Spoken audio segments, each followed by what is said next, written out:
მოგესალმებით, წარმოგიდგენთ ჩვენს ტრადიციულ პოდკასტს. დღეს უჩვეულო ფორმატში ვიქნებით. ვასიკო ვერ დაესწრება დღევანდელ პოდკასტს, დასავლეთშია და ვერ ჩამოასწრო ჩამოსვლა, ამიტომ რომ არ ჩაგვეშალა დღევანდელი ჩაწერა, ამიტომ გადავწყვიტეთ, რომ ამ ასე ვთქვათ ერთ-ერთზე ფორმატში გავგრძელებინა დღევანდელი საუბარი და ჩვენი სტუმარი იქნება ჩვენი მეგობარი სოსო მანჯავიძე. სოსო, გამარჯობა, მადლობა ჩვენთან ერთად ხართ. მნიშვნელოვანი პროცესი მიმდინარეობს. ჩემი შეფასებით არის ესეთი რამ, რომ უკრაინა იყო დასაწყისი ამ დიდი პროცესის და მიუხედავად იმისა, რომ არსებობდა გარკვეული წარმოდგენები, რომ უკრაინის კონფლიქტის დასრულებით თან რაღაცა ახალი წესრიგის ნიშნები გამოჩნდებოდა, მე მგონია, რომ ასეთი ოპტიმიზმი ჯერჯერობით არ გვაძლევს, უბრალოდ მოცემულობა არ გვაძლევს საშუალებას, რომ ასეთი ოპტიმისტები ვიყოთ და უკრაინის კონფლიქტი რომ დასრულდეს, თითქოს ახალი წესრიგის ჩამოყალიბების პროცესი წესით უნდა გაგრძელდეს, იმიტომ რომ არ ჩანს, რომ ეს რუსეთ-დასავლეთის ურთიერთობებზე არ არის მხოლოდ საქმე, ხო? იმიტომ რომ ჩინეთი-ამერიკის ურთიერთობებიც უაღრესად მნიშვნელოვანია, და მათ შორის დაპირისპირება არის გადამწყვეტი ალბათ ამ წესრიგის მოგვარებაში, ხო?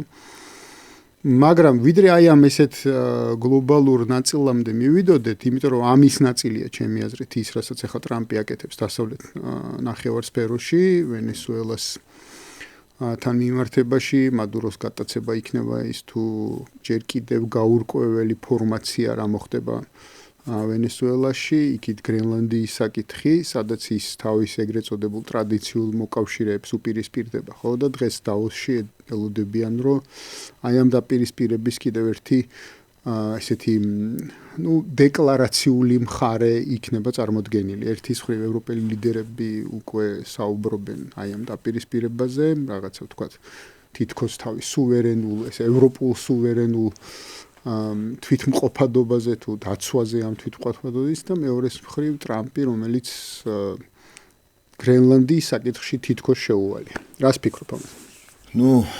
საერთოდ ერთი რამე უნდა ვთქვა ზოგადად, რომ ყველა პროგნოზი, რომელიც კეთდებოდა გლობალური პროცესების განვითარების შესახებ, გაცურდა.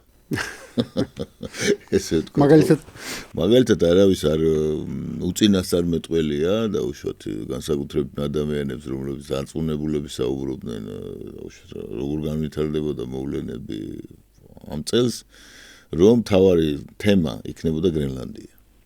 ხო, პრინციპში რაც წელი დაიწყო, ეგ არის თავარი თემა. თავარი თემა იქნებოდა გრენლანდია. ზოგადად როდესაც ტრამპმა გრენლანდიაზე დაიწყო საუბარი, ყველამ ჩათვალა ეს, რომ მოხუცებული, ამბიციური, ესე იგი, უცნაური ხასიათის მქონე ტრამპი გაგიჟდა, იმიტომ რომ ახლა იმდენად უცხო იყო ეს დღის წესრიგისთვის.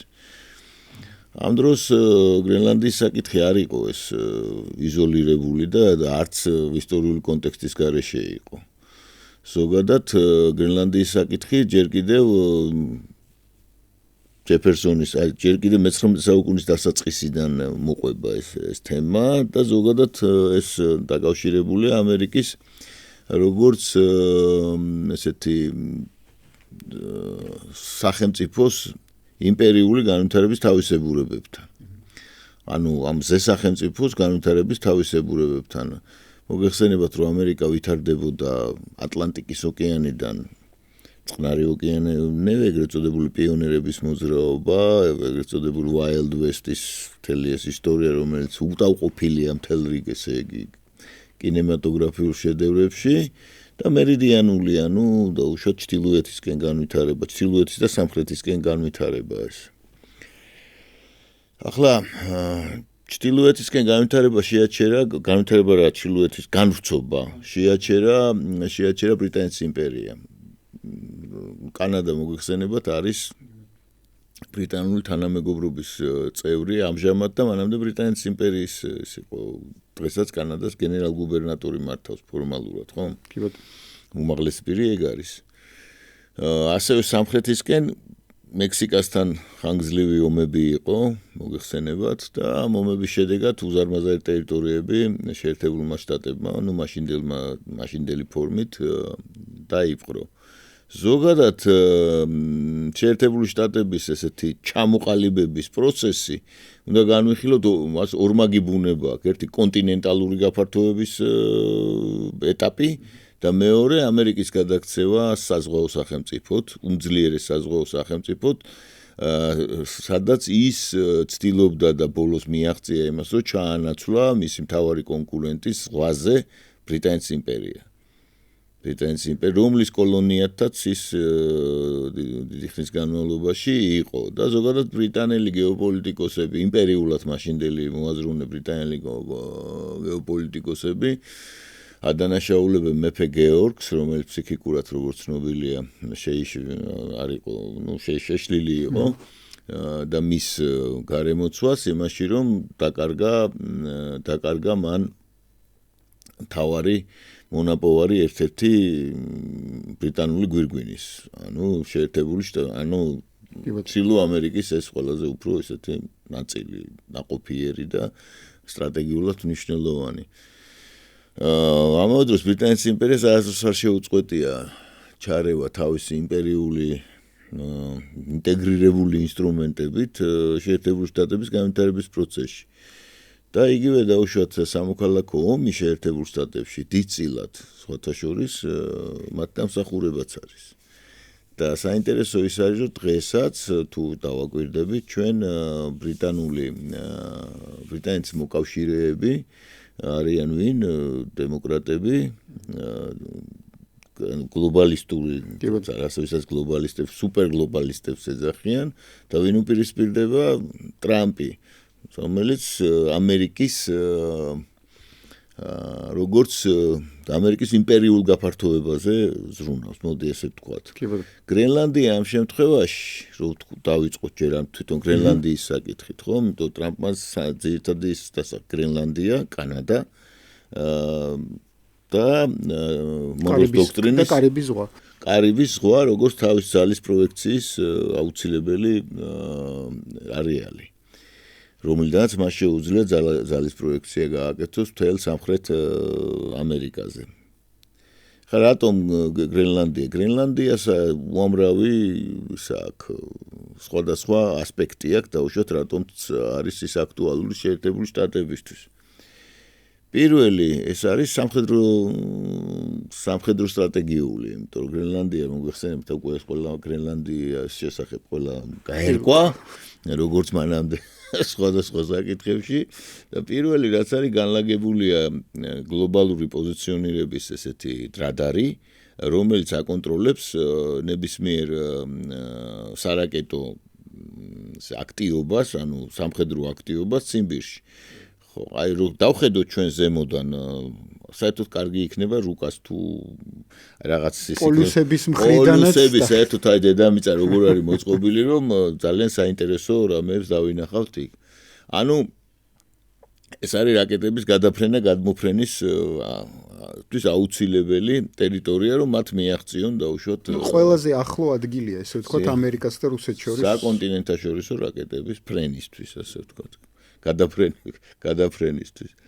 ხო, ეს 2.200.000 თან უკაცრავად, ანუ ისიც ეგეც კარგად რომ ესმოდეს ჩვენს მაყურებელს, ანუ თუ პირობითად ნატოს გაფართოებასთან ერთად აღმოსავლეთ ევროპაში თავდაცვითი ინფრასტრუქტურა იქნა განლაგებული და გარკვეული თვალსაზრისით საპირწონე შეიქმნა რუსეთის შესაკავებლად, ხო, რუსეთის ბირთვული პოტენციალის შესაკავებლად. ჩრდილოეთ ნაწილში ეს ასე არ არის, ანუ ეს თავდაცვითი საკითხები ბევრად უფრო ახლოს არის ამერიკის საზღვართან და შესაბამისად ეს და დაუცველია. კი ბატონო. და ეს არის 2.200.000 კვადრატული კილომეტრი ეს გრენლანდიის ცნობისთვის 2.200.000 კვადრატული კილომეტრი. ძალიან დიდი კუნძულია, ძალიან დიდი. ხო. ეს ერთი ამასთან ერთად თვითონ დიდი ბრიტანეთი, ისლანდია, გრენლანდია ეს დავხედოთ ასევე რუკიდან არის რუკაზე წყალქვეშა ნავების ესე ვთქვათ შესასვლელია ატლანტიკაში და იქ არის ატლანტიკის ოკეანეში და იქ არის ადგილები რომელზეც დაუშვათ კონტროლის საშუალებას აძლევს შეერთებულ შტატებს თლიანად იყოს საქმის კურსში მოწინააღმდეგეების ან რუსული და ჩინური ამ შემთხვევაში წყალქვეშა ნავების გადაადგილების შესახებ. წყალქვეშა სანარევის მეშვეობით და ასე შემდეგ, ხო. ამის გარდა არსებობს კიდე სხვა ამას ხო ახლაც აქვს, ანუ სამხედრო ბაზა, ეს ინფრასტრუქტურა ახლაც აქვს განლაგებული. რა საჭიროა გრენლანდიის კი ბატონო, მაგალითს ვისაუბროთ, კი ბატონო. ამის გარდა ესე იგი ეს არქტიკული საზღვაო გზები და მოგვიხსენებათ, რომ არქტიკისთვის ახლა მიმდინარეობს გამალებული ესე ვთქვი კონკურენცია სახელმწიფოებს შორის, ის კი არა ჩინეთმა განაცხადა, რომ ისიც არქტიკული სახელმწიფოა. პრეარქტიკული სახელმწიფო მიუხედავად იმისა, რომ 2000 კილომეტრია ჩინეთიდან არქტიკა, ფოტობეტი კიდე. ხო და რა არის არქტიკა? არქტიკა არის სტრატეგიული სავაჭრო გზები, უფრო და უფრო რაღაც ფანტასტიკურ ციფრებს იძახიან და უშუალოდ რა წილი უნდა დაიკავოს არქტიკულმა სავაჭრო მაგისტრალებმა და მსოფლიო გლობალურ ვაჭრობაში. შესაბამისად, ახლა ბუნებრივია, რომ შეერთებულ შტატებს უნდა რომ ეს მისი კონტროლის ქვეშ იყო და არა დანიის რატომღაც, ხო? ხო, ანუ მისი უსაფრთხოების საკითხია, მისი მომავალი მოგების საკითხია სავაჭრო არქტიკის ფლობისგან გამომდინარე, მისი ასე წყალქვეშა ისინიც მისი გასაკონტროლებელია, ხო? მისი სამხედრო ხარჯები იქნება და რაშუაშია დანია ასე მსჯელობენ. ამის გარდა ეს ერთი საკითხი. ამის გარდა თვითონ გრენლანდია ისეა განლაგებული, რომ კოსმოსური ისინი თანამგზავრული დაჯგუფება მაგალითად შეერთებულ შტატებსა თანამგზავრი რაშუა, თანამგზავრი მუდმივად აგზავნის სიგნალს თავისი პოზიციონირების შესახებ, ხო? კი ბატონო. სახლში ასე ვთქვათ, ანუ ბუდეში, ცენტრში, ხო? ყველაზე მოხერხებული ამისთვის ტერიტორია არის სწორედ ანტარქტიდა. ანტარქტიდა რა, გრენლანდია უკაცრავად, ხო? გრენლანდია. შესაბამისად, ესეც რა თქმა უნდა არის შეერთებული შტატებისთვის ძალიან მნიშვნელოვანი საკითხი. და ზოგადად მნიშვნელოვანი საკითხია, იმიტომ რომ მოგვეხსენებათ ახლა რამხელა ისე ნიჭება მნიშვნელობა კოსმოს, ხო, ამ შემთხვევაში ყველა საკითხში. კი ბატონო. ხო, ამის გარდა არსებობს კონკრეტული რესურსების თემა. ახლა რესურსები გასაგებია, რომ ანტარქტიდაში ხელუხლებელი დევს ეს რესურსები, გამოკვლეულია ზოგან ნავთობი, ზოგან და უშუალოდ იშვიათი მეტალები, ოქრო, რა უამრავი რამ არის გამოკვლეული, მაგრამ მისი მოპოვების ეკონომიკური მიზანშეწონილობა ეჭვის ქვეშ იყო, იმიტომ რომ ახლა რა არის ახლა ანტარქტიდა არის ძალიან მცირე ნაწილი, გრენლანდია უკაცრავ მცირე ნაწილი იმის რა ქვია. იქაც უამრავი რესურსია და იქაც რესურსია. ენამ არ მიყივლო ხლე. ეს არის ძალიან მცირე ნაწილი. შორის ყველაზე ახლოს სამხრეთ ამერიკა არის, ბოლოს იქ არის. ბოლოს ის ხო ანტარქტიდა, ის საერთოდ ცალკე ამბავია. ანუ არის ძალიან მცირე ნაწილი ადამიანის საცხოვრებლად მინიმალურად მოსახერხებელი კლიმატის სადაც და დანარჩენი არის ყინულოვანი უდაბნო, ხო, რამდენიმე კილომეტრიანი მგონი ყინულის ის არის იქ საფარი. რო წარმოვიდგინოთ. და ამიქიდან გამომდინარე არა ძნელი წარმოსადგენი რა სირთულეებთან იქნება დაკავშირებული მოპოვება. ხო, მოპოვება. ამასთან ერთად არის იქ ერთ-ერთი ყველაზე მდიდარი თევზის, ანუ რეწვის თვალსაზრისით. რეწვის თვალსაზრისით უმდიდრესია. არის კიდევ მთელი რიგი პროექტები და უშუალოდ ენერგეტიკული პროექტები ანტარქტიდასთან და იმასთან, რა ქვია, გრენლანდიასთან დაკავშირებული და კიდევ უამრავი სხვა რამ არის, ახლა რომელიც ახლა უნდა ვილაპარაკოთ მთელი გადაცემა ამას უნდა მივუძღვათ. ანუ ის რომ გრენლანდია სტრატეგიული თვალსაზრისით მართლაც არის შეერთებული შტატების უზარმაზარი აქტივი, ეს ფაქტია. ამავე დროს გრენლანდიის მოგცევა შეერთებული შტატების სუვერენიტეტის ქვეშ აძლევს მას შემდეგ უპირატესობას, მისი შემდგომი მიზანი არის კანადა, რომელიც არის ბრიტანული თანამეგობრობის წევრი. ახლა კანადა რა ხდება? კანადა ისედაც, კანადა უზარმაზარი სიმდიდრის მატარებელი ქვეყანა, რომელიც ფაქტიურად არის შეერთებული შტატების კონტროლის ქვეშ, ესე იგი კანადაში კანადური ნავთობი და გაზი უზარმაზარი რაოდენობებია იქ, მაგრამ შეერთებული სადმა წაიღო, ხომ? ყველაფერს განახობს შეერთებული შტატები. ტრამპის რიტორიკა გავიხსენოთ, რად გვინდაო ჩვენო მათი ხეთყეც გვაქვს ჩვენო, ჩვენი ყველაფერი გვაქვს, ჩვენ არც მათი რძის პროდუქტები არ გვინდაო. შემოვიდნენ შტატებშიო და ერთად ვიყოთო და კი ბატონო, ხო, რა უნდა თობა რატო საერთოდ არ მესმის რატო არიან ცალკეო.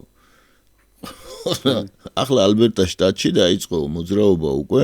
ალბერტა შტატში არის თავმოყრილი კანადის გაზისა და ნავთობის მთელი მარაგები. დაიწყო მსჯელობა იმის შესახებ, ხომ არ გვეფიქრა კი არა უბრალოდ გამოკითხვების ჩატარება დაიწყეს და ეს არ მიდის ჩვეულებრივი მოქალაქეების დონეზე, არამედ ალბერტა შტატის პარლამენტში ხდება ეს.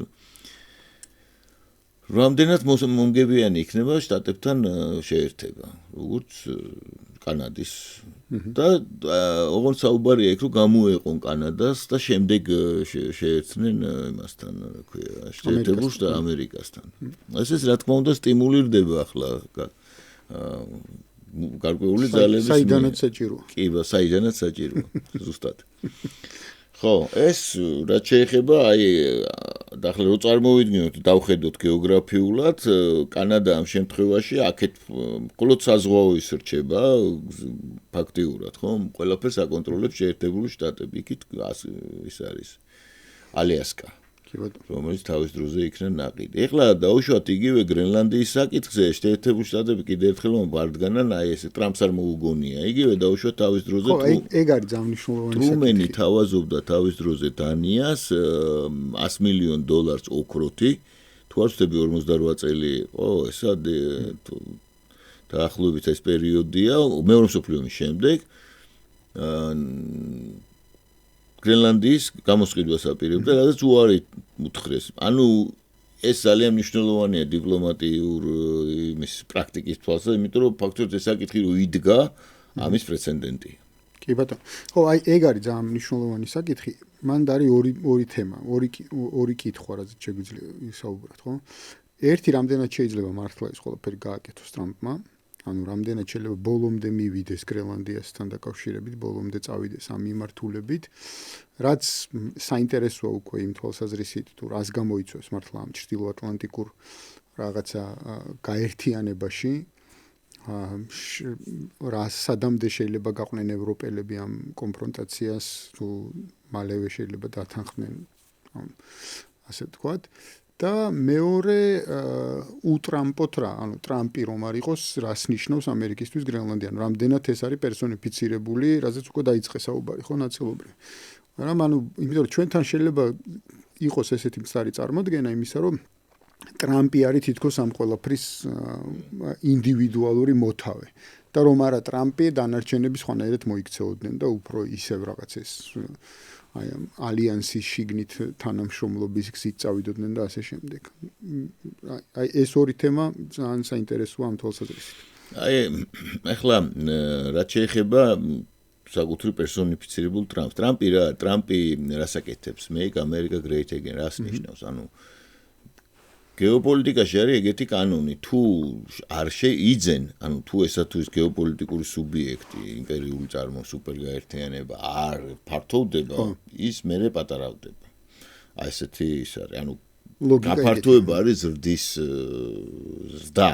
თუ იზრდება, ესე იგი ის იხანგძლივებს თავის არსებობას. იმიტომ რომ იხანგძლივებს თავის არსებობას, ანუ great again ნიშნავს გაფართოებას. გაფართოებას ნიშნავს, ესე იგი გაფართოებას და მათ შორის ტერიტორიულ გაფართოებას. ანუ არა ეს აი ჩვენ როგორ ვილაპარაკეთ საზღვაო ძლიერება, ხო, ადმირალი მეჰენის sea power გამოუშვა, ეს ბესტსელერი იყო სხვათა შორის, შეწყდა ამ დროს ამერიკის როგორც კონტინენტალური იმპერიის გაფართოება და დაიწყო საზღვაო იმპერიის ჩამოყალიბება და გაფართოება, ხო? მის დაკავშირებული იყო უზარმაზარ საბიუჯეტო ხარჯებთან, გარკვეულ საგარეო პოლიტიკურ აქციებთან, შეჭრებთან იქ და დომინაციის დამყარებასთან ამერიკული ძალის საზღვაო პროექციით, ანუ საზღვაო ძალის პროექციით დღესაც ხედავთ ხომ? ავიამზიდი ჯერალდ ფორდი 100,000 ტონა წყალწვის და რაღაც საოცარი ის 4,500 ადამიანია ზედა დაცურავს ეს უზარმაზარი კუნძული აქვე ორი იმითი ატომური რეაქტორითა და ზედ 120 თუ არ ვთქვით იმითი გამანადგურებელი და თავს არ სცემს სადღაც მიუახლოვდება. ხო. ხო, ამას გავანებოთ თავი. ანუ თან მარტო არ დაცურავს ესეც ხო ეს. არა, რა თქმა უნდა, ეს თავის წყალქვეშანავით, ფრეგატებით, ესმინეცებით და ასე შემდეგ. ხო, ეხლა რატო არის ეს რომ გაფართოება იმპერიის, ხო, ის აღძრავს იმპერიის მაცხოვრებლებში ასე ვთქვათ სახელმწიფოებრივ გრძნობებს, ანუ სიამაყის გრძნობებს ეს აძლევს დამატებით ძალას და იმპულსს, იმიტომ რომ დამოკიდებულება არის ყოველთვის. ხალხის განწყობები ყოველთვის არის განმაპირობებელი, ეს არის ენერგია, რომლითაც არსებობენ სახელმწიფოები. აი ცნობილი ლუი მე-16 იყო არა, იცინიანო რო კითხე ბოლოს რო ტრაშვება ხალხიო და იცინისო და აი დავიღუპეთო. ანუ ის უკვე ნიშნავს რომ დაცინვა უკვე სხვა. ხო, ახლა ეს უკვე ტრამპის ეს მოქმედებები, ხო, ტრამპის ეს მოქმედებები რა არის, ხა წარმოვიდგინოთ რომ ფართოვდება შეერთებული შტატები 2,200,000 კვადრატული კილომეტრით, პესკოვმა სხვა ისტორიაში შევაო და ასე შემდეგ. ეს ახლა არ შეიძლება არ აღძრავდეს თავშოთ შტატების მაცხოვრებლებში გარკვეულ ესეთ იმპერიულ სიამაყის განცდას, ხო? ამავე დროს ახლა წარმოვიდგინოთ კანადის საკითხი. ხო, კანადის საკითხი, ანუ დაიწყო კანადის უკვე ალბერტას პროვინციაზე ვისაუბრეთ. და რა არის ახლა ეს ამ შემთხვევაში, ნუ ამ გეოპოლიტიკურ მიზეზ შედეგობრიობის იმაზე რომ ჩამოვიდეთ დონეზე, ხო? ეს ნიშნავს, რომ შეერთებული შტატების ტერიტორია იქნება დაახლოებით კანადიანა, რა ქვია, გრენლანდიანა 22 მილიონი კვადრატულ კილომეტრზე მეტი. რო წარმოვიდგინოთ, ანუ ეს პოლუსია. ხო, რეალურად ერთი რა ქვია მაგას პანამამდე მისვლა აკლიათ და ჩრდილოეთ ნახევარ პოლუსია უზარმაზარი პოლუსია. ჩრდილოეთ ამერიკის კონტინენტი არის. ყველაზე დიდი სახელმწიფო, ხო? საბჭოთა კავშირი იყო 21 მილიონი კვადრატული. და თვალს რაღაც გარკვეული თვალსაზრისით ყველაზე დაცული სახელმწიფო, იმიტომ რომ გარშემო ორი ოკეანით გარშემორტყმული უზარმაზარი რესურსებით და ფაქტიურად უძლეველი უზარმაზარი პოლუსი, რომელსაც წინააღმდეგობა არ ექნება და თავის ნებას უკარნახებს ყველას. უსასრულო რესურსებით, აი მართლაც, ხო? რომელსაც ექნება ყველაზე კარგი შესაძლებლობა სამხრეთ ამერიკის ნაწილიც გააკონტროლოს, იმიტომ რომ ყველა დანარჩენით მოთამაშე შორს არის. რა თქმა უნდა, ამ შემთხვევაში საერთოდ არათუ შორს იქნება, არამედ იქნებიან აბსოლუტურად მორჩილი და არა მარტო ისინი, მინდა ვთქვა, ხო? ხო. ახლა ასეთი დიადი მიზანი როცა დგას და მისი განხორციელების შესაძლებლობები არსებობს, თან როგორი არსებობს, ხომ? არ არსებობს მიწაზე ძალა, რომელიც მათ შეაჩერებს. რო წარმოვიდგინოთ ერთი წუთი, მსოფლიოს უძლიერესი არმიაა. ჩინეთი და რუსეთი მათთან ომს არ დაიწყებენ ამ გრენლანდიის. ჩინეთი და არც გრენლანდიისთვის, არც კანადისთვის და არც საერთოდ იქ ვენესუელისთვის, როგორც ვნახეთ. ხო, არა, არც იქ. ხო, ლომს გალიაში არ შეუვარდნენ, ხო, ბუნებრივია. იცი რა, რთულიც არის, ანუ მართლაც ამ კონტინენტებიდან, ევრაზიული კონტინენტიდან, სამხრეთ ამერიკაში. მიუღწეველია, ძალის პროექცია შეუძლებელი. რაც არ უნდა ინტერესი კონდეს. კი, ნუ გადადის ბირთვულ კონფლიქტში და მაგაზე არ წავარც. კი, ჩავიდა ახლა პუტინის წარმომადგენელი კუბაში იქ პატივის მისაგებად დაღუპული კუბელი მცველებისთვის, მადუროს მცველებისთვის, მაგრამ ნუ ახლა ჟესტი იყო, იმიტომ რომ ახლა ძალიან ის გამოიწვია დიდი უარყოფითი რეაქცია ის რომ კრემლი დუმს, როცა მისი ესე იგი მოკავშირე მოიტაცეს თამარქალივით, ხომ იქ იმისავით კავკასკე პლენიცა რო არის უთეს მოიტაცეს ეს მადურო ხო და კრემლი დუმს და აი დუმილი დაარღვია იმიტომ რომ ხო ძალიან ბევრი მოკავშირე გაოგნებული დარჩა იმ მოქმედობით და უსუსურობით რაც გამოვლენილი იქნა ხო ახლა რაც შეეხება ეს გადმოვიდეთ სამხრეთისკენ ცოტა ეს გრენლანდიის საკითხი რატომ არის ახლა მის საკითხიც არის პრესტიჟის საკითხია ხო ტრამპისთვის უკვე რა ითქვა უნდა გაკეთდეს ხო ნამდვილი ლაპარაკის შემდეგ აღარ გამოვა უკან დახევა შეუძლებელია ეგ უკვე აბსოლუტური მარცხი იქნება აბსოლუტური მარცხი იქნება და საერთოდ კრახი იქნება მისი აქედან გამომდინარე უკან დახევა და იმ ძალების რომლებიც მასთან ერთად არიან ამ საქმეში ჩართული ყველა მისი მომხრისთვის ეს იქნება კრახი და ახლა ბესენტი რო გამოვიდა გუშინ იმაში დავოსში და უთხრა მოკეტეთო აი სამ სიტყვებით გირჩევთ მოკეტოთო ახლა აი ამ სიტყვაში shut up ანუ გირჩევნია თუ ხმა ჩაიკმინდოთო რა თუ თქვენ გაჩვენებთ ანუ ეს ახლა რასაც მაკრონი რომელიც წითელი თვალით გამოვიდა წითელი თვალის სიმბოლიკა მოგეხსენებათ ალბათ არა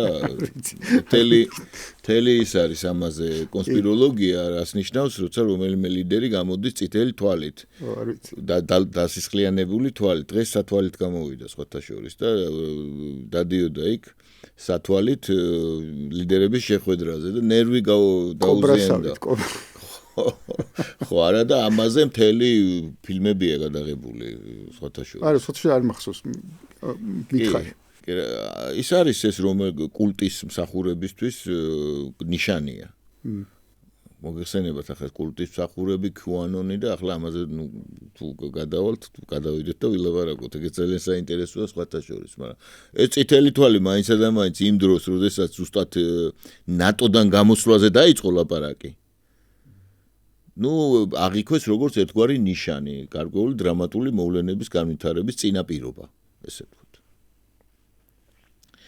ახლა ჯერ ის თქვა სანამ სამხრეთისკენ გადმოვალთ რომ ვინ უპირისპირდება ამას ეგრეთ წოდებული ნორდიკული ქვეყნები ხო ეს არის ბრიტანეთი ძირითადად ამათი მატორია ხო ნორდიკული ქვეყნები და ბრიტანეთის გავლენის ქვეშ ბრიტანული გვირგვინის გავლენის ქვეშ და მისი მოკავშირე ქვეყნები იგივე განსაკუთრებით მონარქიები რომელი მონარქია გამოვიდა განსაკუთრებით დანიაც მონარქია დანიაც მონარქია ნორვეგიაც მონარქია და ჰოლანდიაც მონარქია ყველაზე მწვავედ ესენი გამოვიდნენ ნორდიკული კავშირი და ახლა ეს დანია რატო თუმცა ძალიან მწვავედ გამოვიდა ბრიტანეთი ერთი ჯარისკაცი გაუშვა არა ეგ ერთი საკითხია მაგრამ მეორე საკითხია ბრიტანეთი რას გააკეთებს თავის მოკავშირეების მეშვეობით იქ კი ბატონო კი ხო არა ეს ანუ თავის მხრივ ეს ქილიკიც ამ ჯარისკაცების რაოდენობაზე მთლად კორექტული არ იყო იმიტომ რომ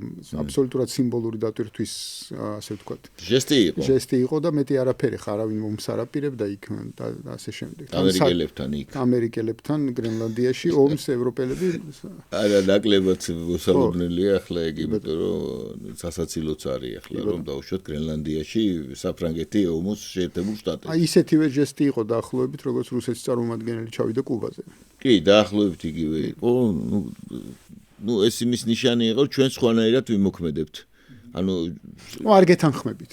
არ გეთანხმებით, ამას ეს რო გქონდეს საშუალება გეომებოდით, მაგრამ ჩვენ გვაქვს კიდე საშუალებები, რითიც თქვენ განანებთ ამ ასე იგი ქცევას, აი ესე ვთქვა. რა აქვთ ინსტრუმენტებში? შენი აზრით. ბრიტანელებს აქვთ კოლოსალური ინსტრუმენტები. კოლოსალური ინსტრუმენტები პირველ რიგში ფინანსური ინსტრუმენტები. ხა ბრიტანეთი აკონტროლებს რაში მდგომ რა არის ბრიტანეთი? ბრიტანეთი ქსელური სახელმწიფო ესე დავარქვათ. ან თვითონ საკუთრივ ბრიტანეთი ახლა როგორც ასეთი რომ ძალის ცენტრად იგივე შეერთებულ შტატებთან, ჩინეთთან, რუსეთთან მიმართებაში, ნუ მით უმეტეს სამხედრო თვალსაზრისით სულ უფრო და უფრო კნინდება. კი ბატონო, მიუხედავად მის ბირთვული არსენალისა. ხო, რომელიც ასევე არ არის მაინც და მაინც სამბეჭდავი დაუშვათ სხვებთან შედარებით. და როგორც ამბობენ, მარტო თვითონ არ აკონტროლებს ამ არსენალს ამერიკელები აკონტროლებენ, ხო, მაგრამ ბრიტანელებს აქვთ კონტროლი კერძოდ მის გლობალურ ესე ქსელს, ანუ Mi-6, რომელიც არის სოფლიო დაზვერვების მამას ეძახიან მაგას. აქვს კონტროლი და გვირგვინს, რომელსაც ის ექვემდებარება. ლეგენდა იმის შესახებ რომ ის არ მართავს, მაგრამ წარმოადგენს ეს გულუფულოებისთვის. ისევ დედოფალი უნდა მეთქვა, მაგრამ უცებ გამახსენდა რომ ამჟამად მეფეა. ხო, რას აკონტროლებს ახლა? აკონტროლებს ოფშორულ ზონებს. ანუ გლობალური კორუფციის ქსელს. რა არის გლობალური კორუფციის ქსელი? აქ არის შენახული ყველა იმ მართველის და თუ არა მართველის ფული, ანუ ეს არის ფული, რომლის დასაბუთებაც საჭიროების შემთხვევაში ძალიან გაჭირდება, ხო? ანუ გლობალური, ესე ვთქვათ, სისტემაა, ფინანსური კონტროლის სისტემა. ამიტომაც არის, რომ უეცრად რაღაც გაუგებარ გადაწყვეტილებებს ღებულობენ ხოლმე და დაეწყობიან ხოლმე მათ რა ქვია რიგში მართველები. აი მაგალითად კოვიდის დროს. რა მოხდა? ნიუ-იორკის მერი, ლონდონის მერი და დაუშვათ რომელიღაც გამგებელი საქართველოში ერთი და იგივე მესიჯბოქსით ალაპარაკდა.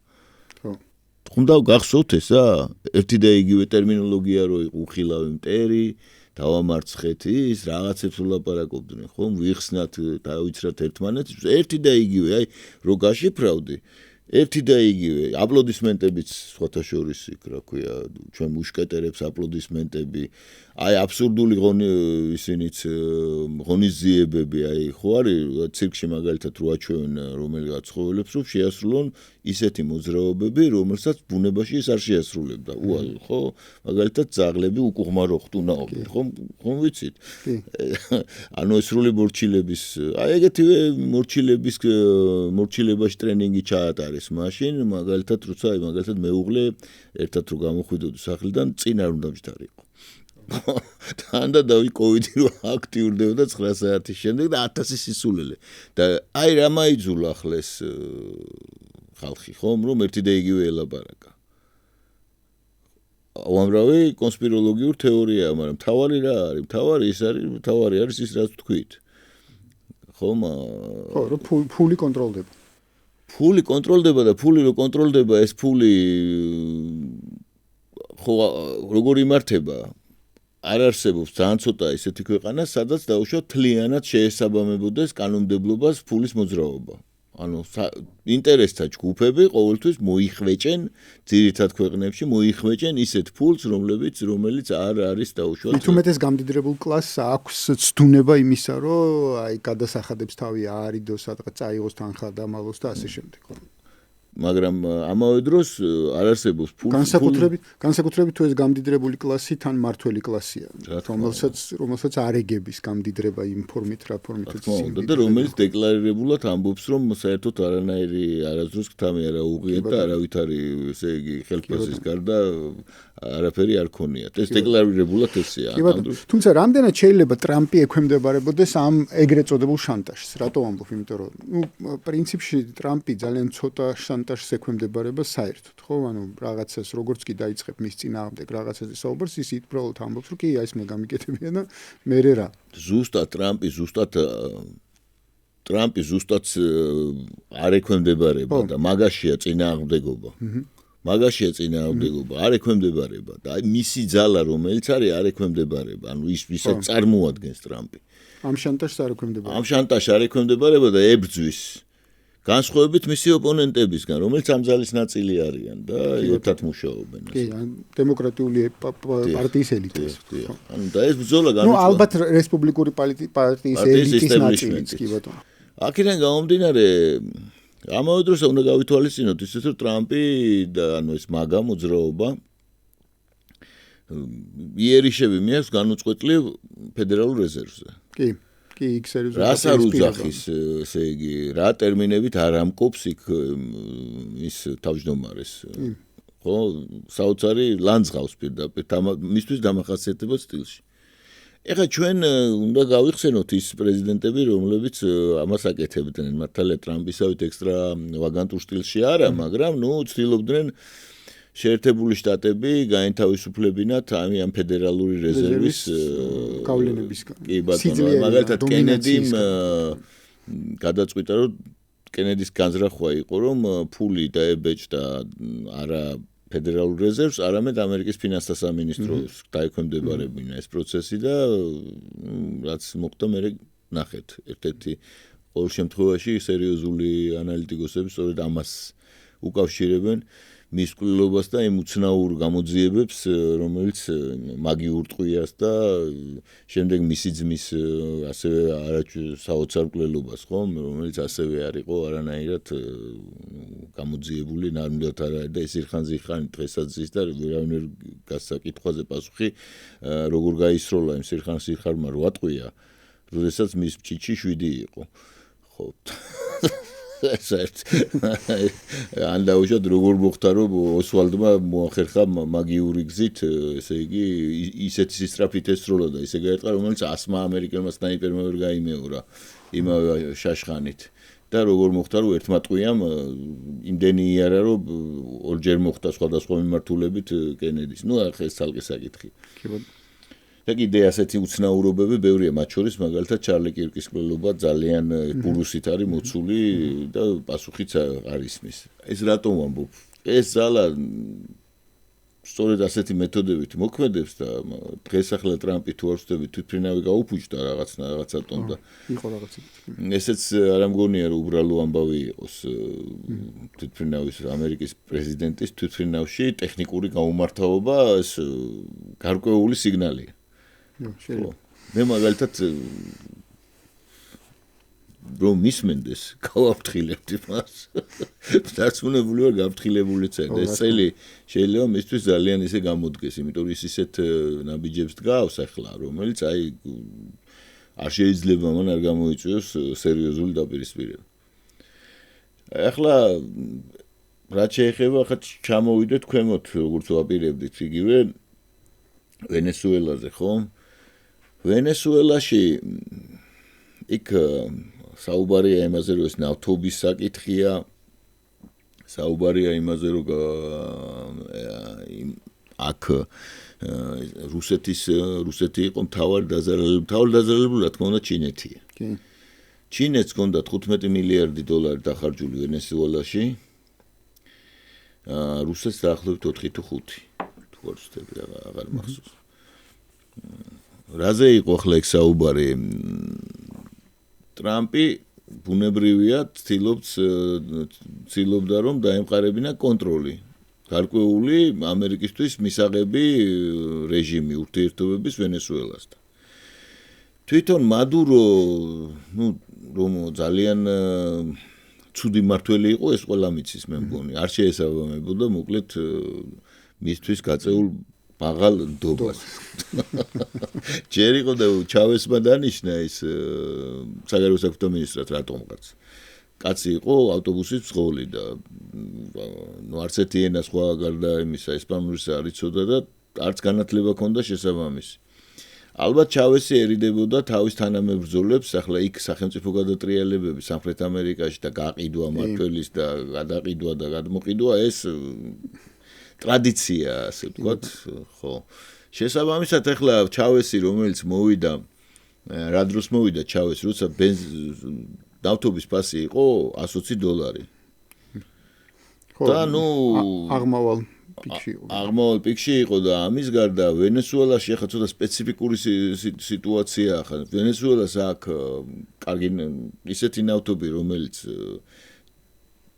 სანაპიროსთან ახლოს არის და შედარებით კი არა ნავთობია და შეიძლება ივაჭრო იმით და აქვს ძიმე ნავთობი რომელიც არის გოგირდით გაჯერებული სხვა ქიმიური მოკლედ ტოქსიური ნავთობია და არის ბითუმი სინამდვილეში კი ხო და ეს ძიმე ნავთობის გადამუშავების ტექნოლოგიები შტატებს ჰქონდათ აქვთ უბრალოდ ტეხასის შტატში განსაკუთრებით და ტრამპი შეუთანხმდა სხვა მადუროს და ვენესუელელებს შეუთანხმდა რომ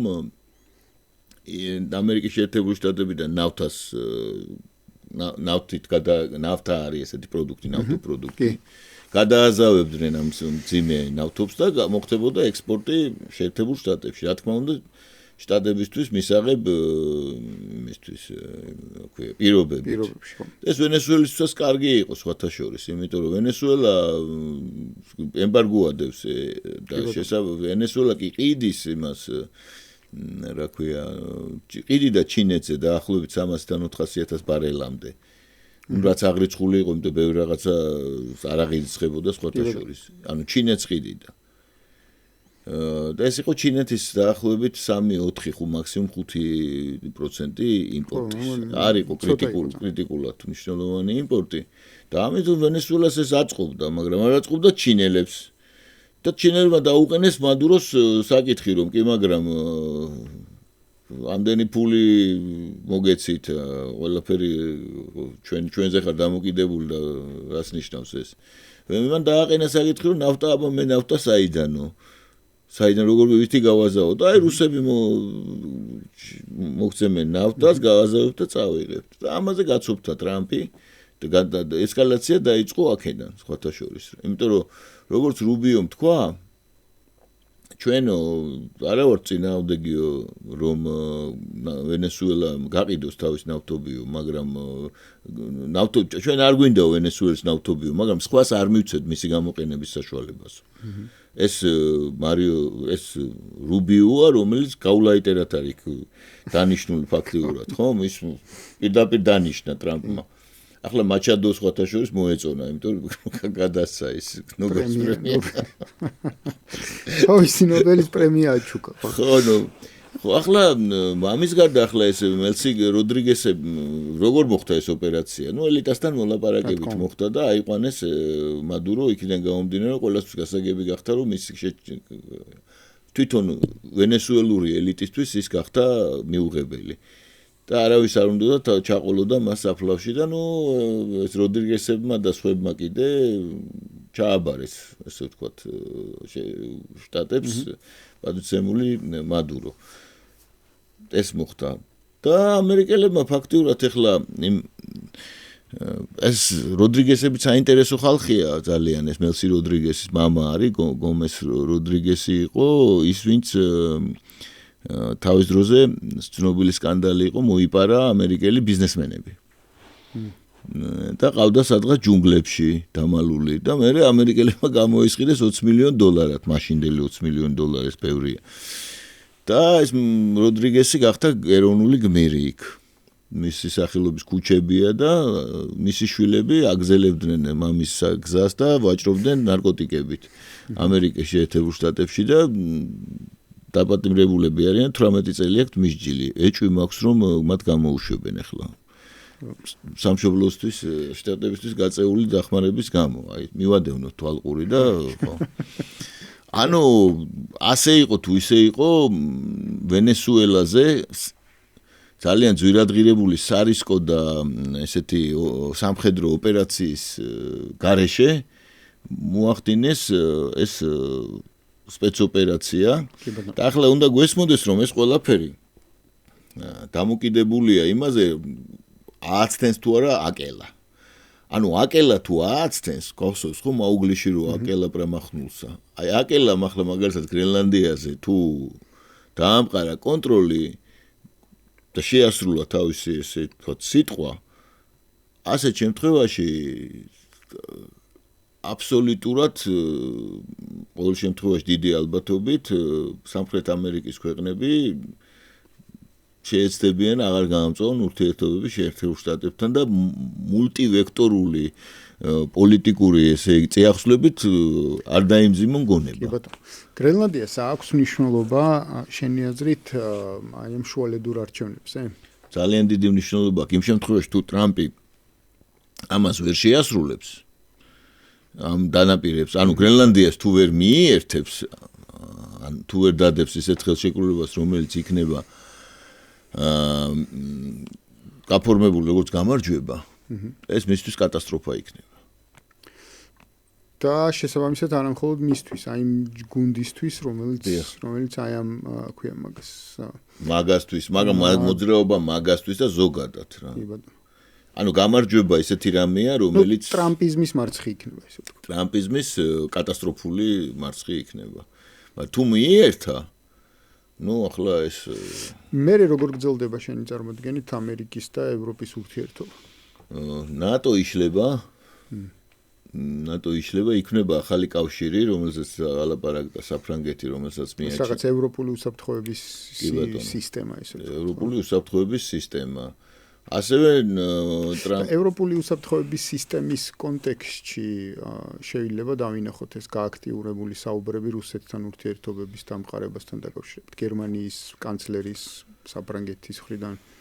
ნუ ახლა ისტერიული ძიება მიმდინარეობს მომლაპარაკებლის. რატო ამბობ, იცი, მე როგორც წარმომიდგენია, ევროპას არ აქვს რესურსი ამ წუთას ერთის მხრივ ამერიკის ფარი მოეხსნას და მეორეს მხრივ რუსეთთან კონფრონტაციაში დარჩეს.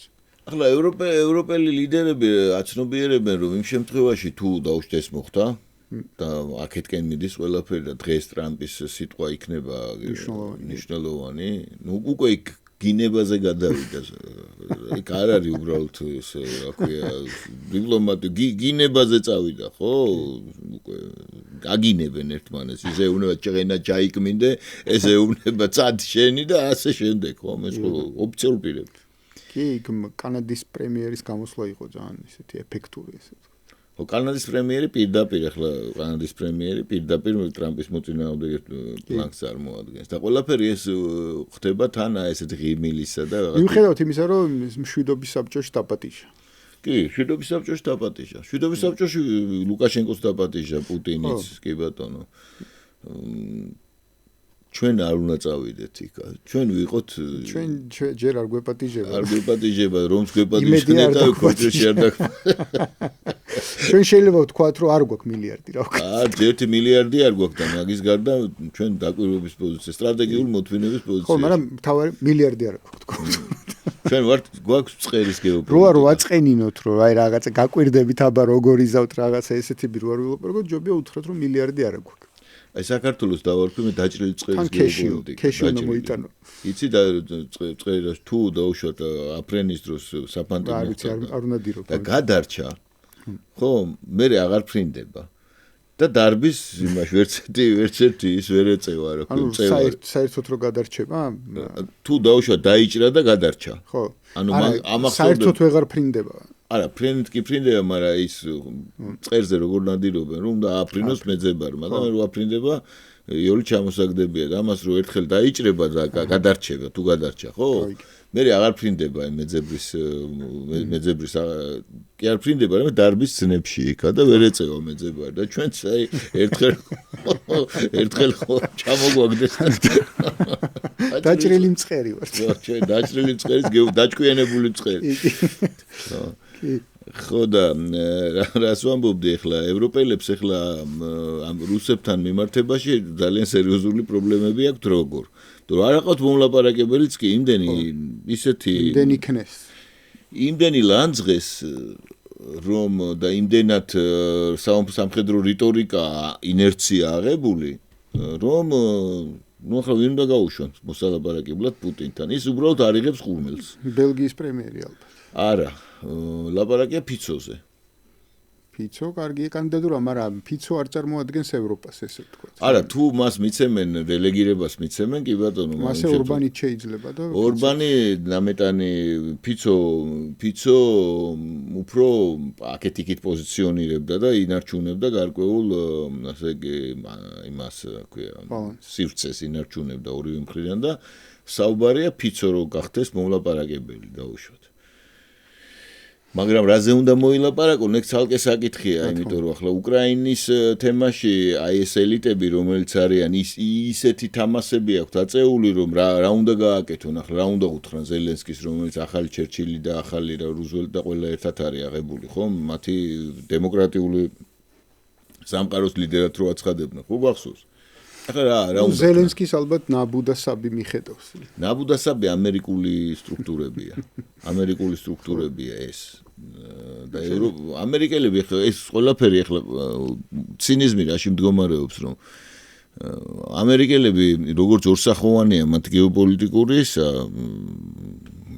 იმპერია განვითარების ეტაპები ისეა მათი პოლიტიკური სტრუქტურაც ისეა მოწყობილი რომ ხა თუ რომელიმე სახმელეთო იმპერიაში დამარცხება სამხედრო მაგალითად რუსეთში სამხედრო დამარცხება გარდაულად იწვევს შიდა პროცესებს კი ბატონო აი გარდაუვალი ესე აი გავიხსენოთ თავში რუსეთი იაპონიის ომი პირველი მსოფლიო ომი თუ მარცხდება ბრძოლის ველზე რუსეთი აუცილებლად იწყება შიდა დესტაბილიზაცია და არა მარტო რუსეთი ესეა სხვა ქვეყნებიც შეერთებულ შტატებში ისეთი სისტემა მოწყობილი აიძახს ახლა ტრამპი ეს ჩემი ომი არ იყო და მორჩა კი ხო ნუ იგივე ახლა თქვა ერაყი და ავღანეთი და ასე შემდეგ ბუშმა დაიწყო და მერე ბუშმა ხო იმან გადაიბარა პასუხისგებლობა მერე ამან გადაიბარა მერე იწყებენ გამოძიებას რომელიც არ მთავრდება და კი ბატონო ანუ არანაირ პასუხისგებლობას არ იღებენ იმაზე მაგალითად რაც მოხდა იმაში ახლო აღმოსავლეთში და რაც ხდება არასდროს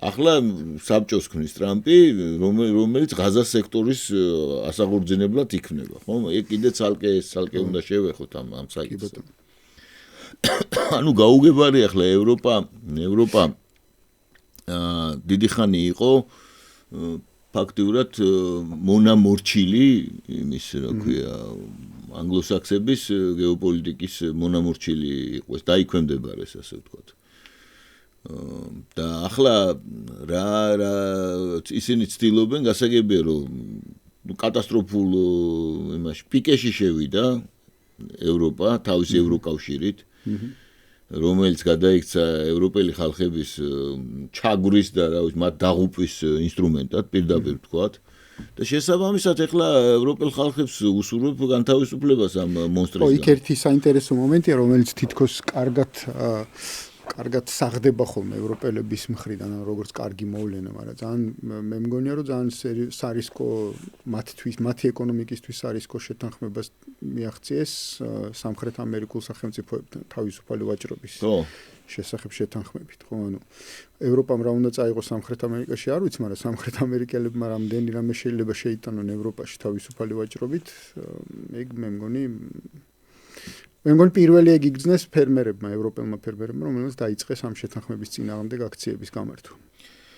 ნუ ეს გასაგებია რაც ხდება ახლა, მან სამხრეთ ამერიკაში არის კოლოსალური მასშტაბის წარმოებები, განსაკუთრებით სოფლის მეურნეობის სასოფლო სამეურნეო და ახლა ლატიფუნდიები მაგალითად იგივე არგენტინაში არის ვის საკუთრება თუ იცით? სოროსის მაგალითად, BlackRock-ის. უზარმაზარი. აბა ვისი იქნება ხა, ხო ჩვენ არ გვიყიდია იქ უნებრივია. შესაბამისად ახლა ეს IAP ესეთი ახალი ტექნოლოგიებით შექმნილი პროდუქცია ევროპის ფერმერებს გაანადგურებს. ამიტომაც ამოუსეს ნეხვით, ესე ვთქვათ, ბრიუსელში შენობები ბელგიელმა და არა მარტო ბელგიელმა ფერმერებმა იქ ევროკავშირის წარმომადგენლებს, სტრუქტურის შენობებს. გასაგებია, იმათ ძალიან კარგად იციან, რას გამოიწვევს ეს. რომ ევროპა იდეაში რასაც ამდენი ხანი იცავდა ევროპა, რომ სხვა ბაზრებიდან, ვთქვათ, განსაკუთრებით სოფლის მეურნეობის ნაწილში არ შემოსულიყო რაღაცა უცხო პროდუქტი და ადგილობრივ წარმოებას, აგრარულ წარმოებას არ შეშლოდა ხელი, პრინციპში იმის წინააღმდეგ მოაწერეს ხელი. კი ბატონო, იმის წინააღმდეგ მოაწერეს ხელი და უნდა გვახსოვს ალბათ ჩვენ, რომ ევროკავშირის სუბსიდიების ნახევარზე მეტი სოფლის მეურნეობას ხმარდება. სუბსიდირება სოფლის მეურნეობას.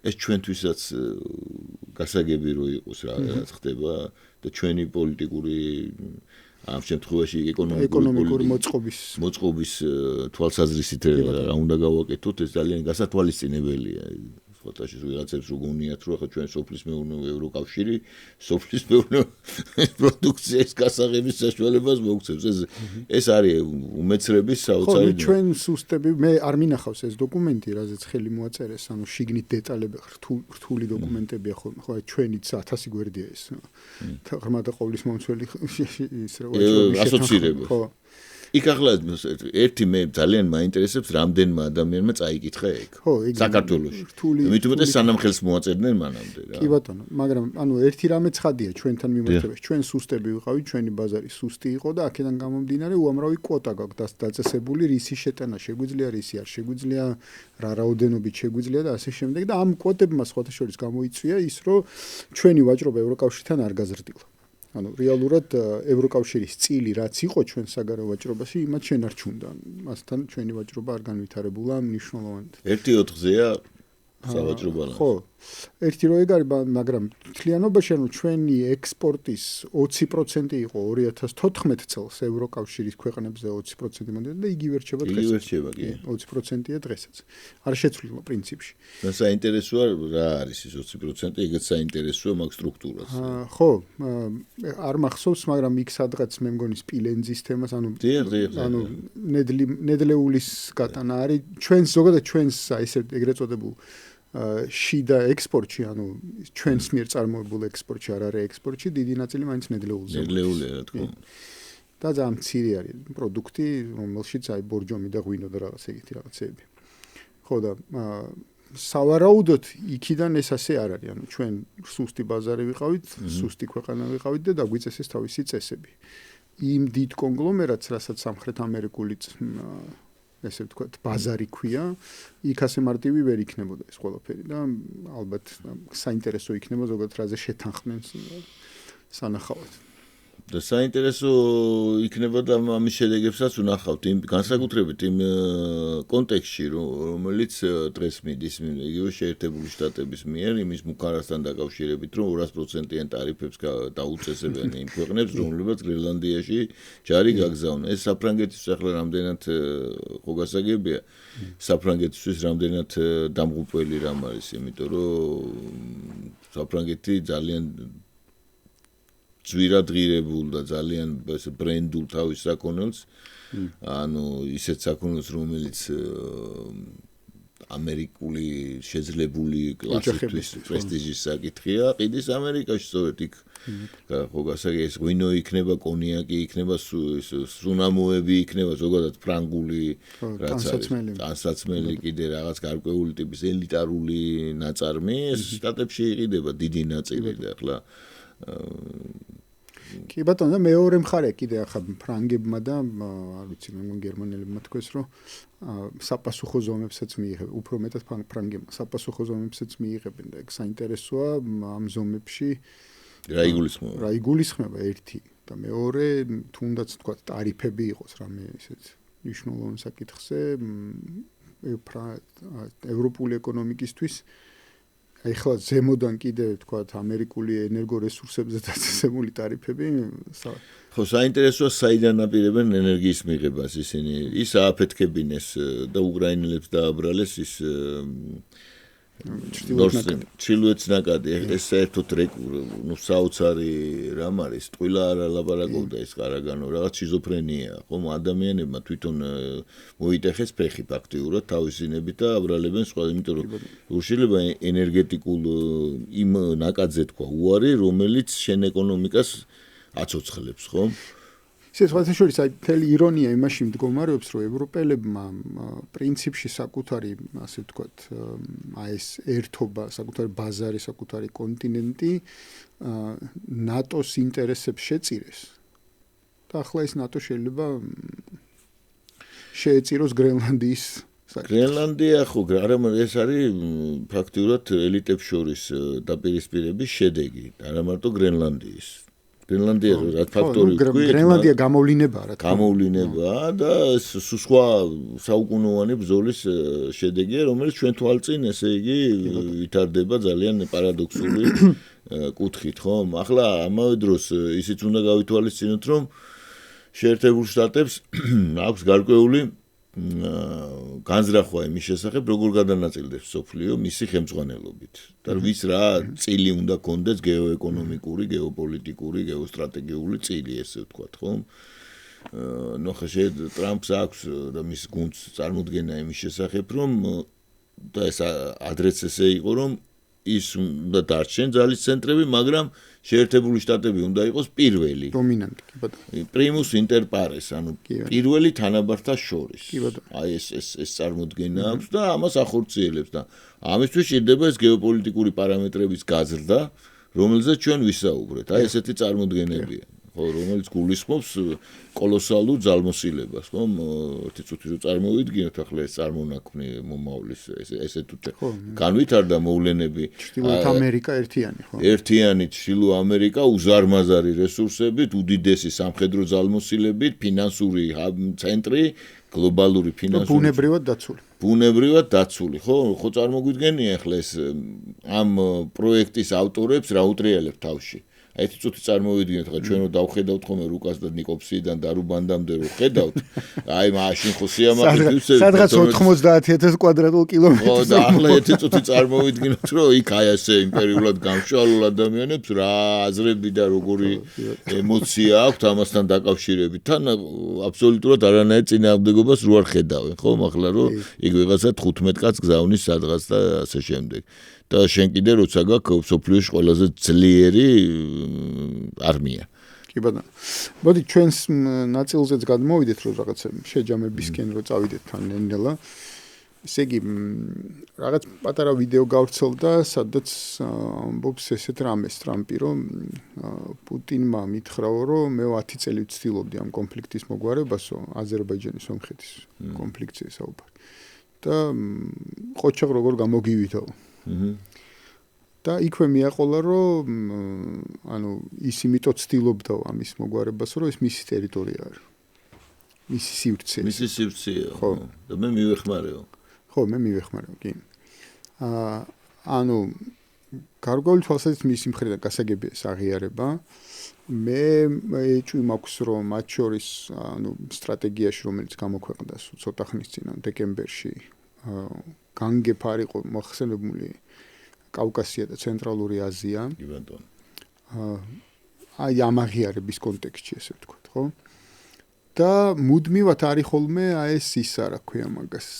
არ ვიცი კონსპირაცია დავარქვათ ამას თუ რაღაცა უკანა პლანის განხილვა, ასე ვთქვათ, გარეთ გამოსული ინფორმაციების, უკან არსებული ინფორმაციის განხილვა, რომ სულ არის რაღაცა ეს გაცვლის თემა, ხო? რომ აი რაღაცა ვენესუელა, გრენლანდია, ის დასავლეთ ნახევარსფერო და აი ეს მე და თქვენ რაღაცა ვაღიარებთ თქვენს რაღაც სივრცეებს, ხო? ანუ გავლენის სფეროებს, უკრაინა, კავკასია, ცენტრალური აზია. თუმცა ცენტრალურ აზიაში მარტო რუსეთის ინტერესები არ არის, იქ ჩინეთის ინტერესებიც სერიოზულია, იმიტომ რომ ორივე ესე ვთქვათ, ესაზღვრება ამ რეგიონს და მნიშვნელოვანი ინტერესი აქვს. იქ ინდოეთის ინტერესიც არის და ასე შემდეგ. რა არის ეს მართლა? არის რაღაც ეს გაცვლის საკითხი, რომ აი ვთქვათ, თუ უბრალოდ კონფრონტაციული რეჟიმიდან სხვა რეჟიმში გადასვლის მცდელობა. ახლა გაცვლები და ხელშეკრულებები ყოველთვის იდება კაცობრიობის ისტორიაში და ყოველთვის ირღვევა მათ. ყველაზე ხანგრძლივი ზავი იყო პოცდამ იალტის ზავი, ხო? იალტა-პოცდამის შემდეგ დამყარებული ზავი, რომელზეც სტალინმა თქვა, რომ ჩვენო უზრუნველყავითო მშვიდობაო, გლობალური მშვიდობა 50 წლით მაინცო. კი ბატონო. დაახლოებით დაემთხვა იმას 91 საბჭოთა კავშირის დაშლის მერე იწყება სწორედ ეს ერთპოლუსიანი მომენტი და მერე იწყება უკვე აი ეს ფლუქტუაცია გლობალური რა გადანაწილების პროცესი. თუმცა პრინციპში გლობალური მშვიდობა ჯერჯერობით კიდე ნარჩუნდება გარკვეული თვალსაზრისით. ანუ აი თუ დიდომს არ თუ დიდომს მოვიაზრებთ გლობალური მშვიდობის დარღვევაში. იმიტომ რომ ეს ატომური იარაღმა განაპირობა ეს, მაგრამ ატომურმა იარაღმა ერთგვარად განაპირობა ის, რომ ეს პრობლემები გროვდება. გროვდება და პროქსი დაპირისპირებებში იჩენს თავს მუდმივად. ამავე დროს ეს პროქსი დაპირისპირებები განმუხტვას ვერ ახდენს. და სულ უფრო და უფრო გროვდება და დედამიწა დაემგვანა აი ეს სხვადასხვა ადგილებში ესე დაგროვილი პრობლემებია, ხო, რომელიც ადრე ომი წყდებოდა. ესე არსებობს. დიდი ომი მაგის გადაწყვეტის საშუალებაა. ხო და ახლა ამ ატომურმა იარაღის გამოგონებამ და მისმა გავრცელებამ გამოიწვია ის, რომ აი მაგალითად გროვდება და გროვდება პრობლემები პაკისტანსა და ინდოეთს შორის, მაგალითად, სულ მუდმივი დაძაბულობა, ხო? და იზრდება და იზრდება ეს დაძაბულობა. იგივე დაუშვათ ისრაელის და ახლო აღმოსავლეთის საკითხი, რომელიც არის ურთულესი საკითხი და დიდი ალბათობით ეს ახლო აღმოსავლეთის საკითხი აფეთქდება კვლავ. და თანაც არც თუ ისე შორეულ პერსპექტივაში, მოკლე ხანში. აგერ ირანის მოვლენებმა ეს ჩვენ ნათლად აგვანახა, რასთან გვაქვს საქმე, ხო? და იმასაც შეგახსენებთ, რომ ტრამპის ახალი ინიციატივა მსოფლიო საბჭოს შექმნის შესახებ რა მოტივით არის? ღაზას კრიზისის დარეგულირების მოტივით. ხო.